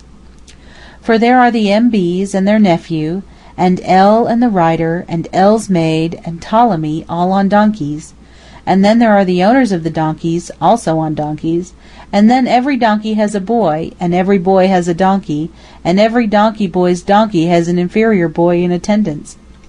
Our style of dress, too, however convenient, is not exactly in harmony with the surrounding scenery, and one cannot but feel, as these draped and dusty pilgrims pass us on the road, that we cut a sorry figure with our hideous palm-leaf hats, green veils, and white umbrellas.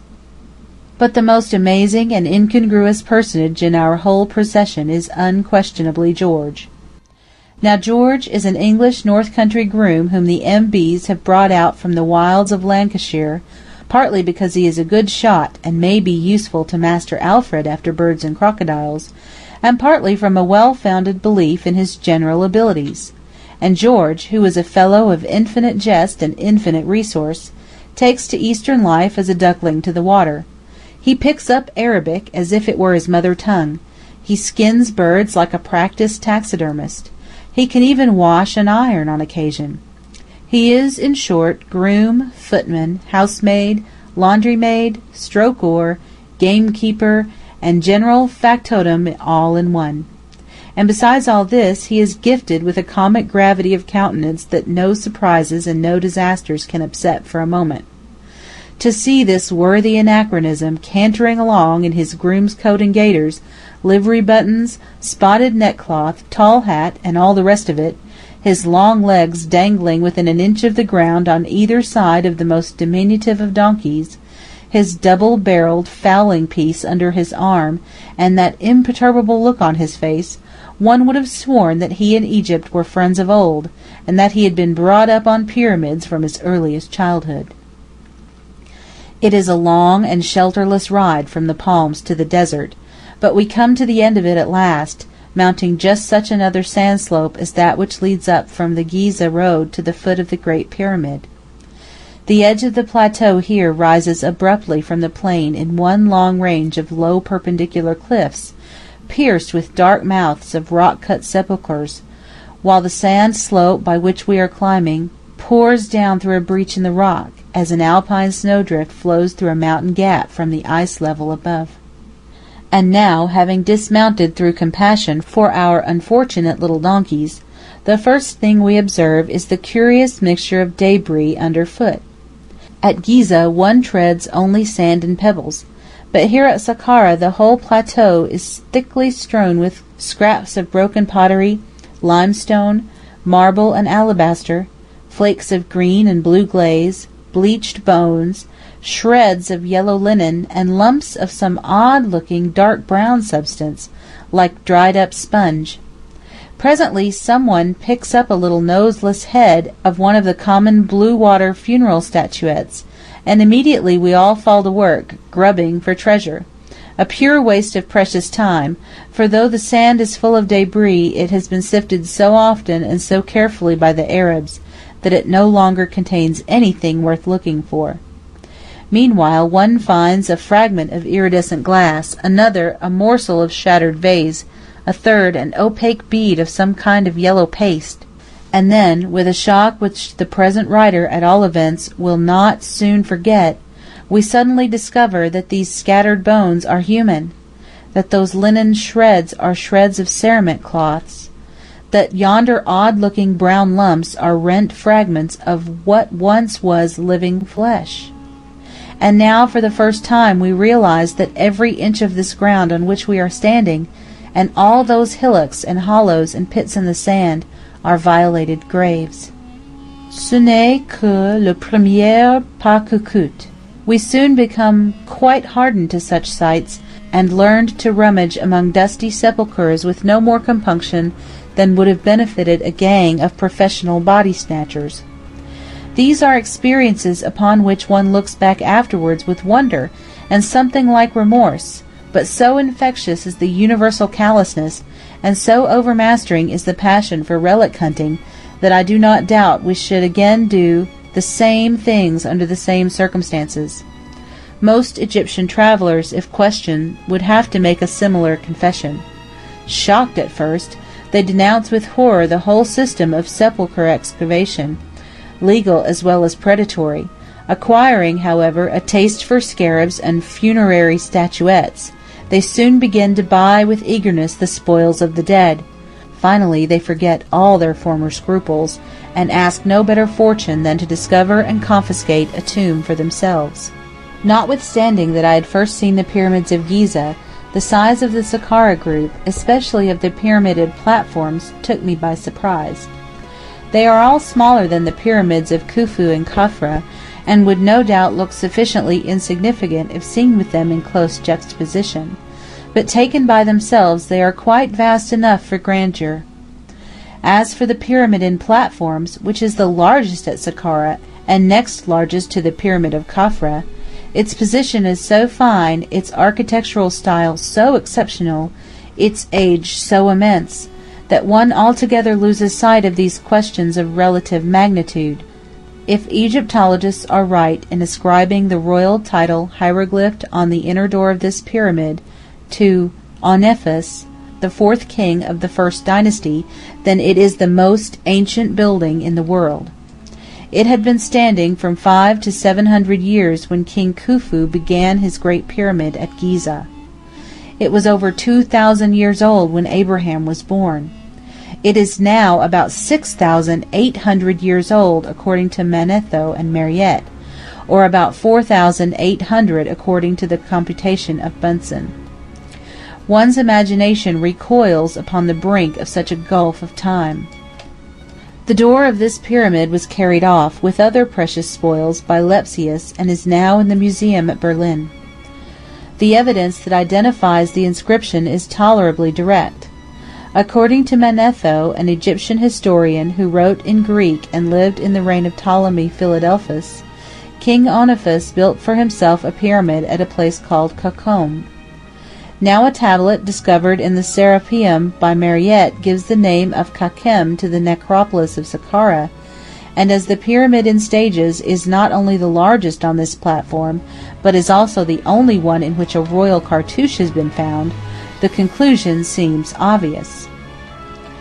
When a building has already stood 5,000 or 6,000 years in a climate where mosses and lichens and all those natural signs of age to which we are accustomed in Europe are unknown, it is not to be supposed that a few centuries more or less can tell upon its outward appearance. Yet to my thinking the pyramid of Ouenephes looks older than those of Giza. If this be only fancy, it gives one, at all events, the impression of belonging structurally to a ruder architectural period. The idea of a monument composed of diminishing platforms is in its nature more primitive than that of a smooth, four-sided pyramid. We remarked that the masonry on one side, I think on the side facing eastwards, was in a much more perfect condition than on either of the others. Wilkinson describes the interior as a hollow dome supported here and there by wooden rafters, and states that the sepulchre chamber was lined with blue porcelain tiles. We would have liked to go inside, but this is no longer possible, the entrance being blocked by a recent fall of masonry. Making up now for lost time, we rode on as far as the house built in 1850 for Mariette's accommodation during the excavation of the Serapeum, a labor which extended over a period of more than 4 years. The Serapeum, it need hardly be said, is the famous and long-lost sepulchre temple of the sacred bulls. These bulls, honored by the Egyptians as successive incarnations of Osiris, inhabited the temple of Apis at Memphis while they lived, and being mummied after death, were buried in catacombs prepared for them in the desert. In 1850, Mariette, travelling in the interests of the French government, discovered both the temple and the catacombs, being, according to his own narrative, indebted for the clue to a certain passage in Strabo, which describes the temple of Serapis as being situate in a district where the sand was so drifted by the wind that the approach to it was in danger of being overwhelmed, while the sphinxes on either side of the great avenue were already more or less buried, some having only their heads above the surface. If Strabo had not written this passage, says Mariette, it is probable that the Serapeum would still be lost under the sands of the necropolis of Saqqara. One day, however, in 1850, being attracted to Saqqara by my Egyptological studies, I perceived the head of a sphinx showing above the surface. It evidently occupied its original position. Close by lay a libation table on which was engraved a hieroglyphic inscription to Apis Osiris. Then that passage in Strabo came to my memory, and I knew that beneath my feet lay the avenue leading to the long and vainly sought Serapeum. Without saying a word to anyone, I got some workmen together and we began excavating. The beginning was difficult, but soon the lions, the peacocks, the Greek statues of the dromos, the inscribed tablets of the temple of Nectanebo rose up from the sands. Thus was the Serapeum discovered.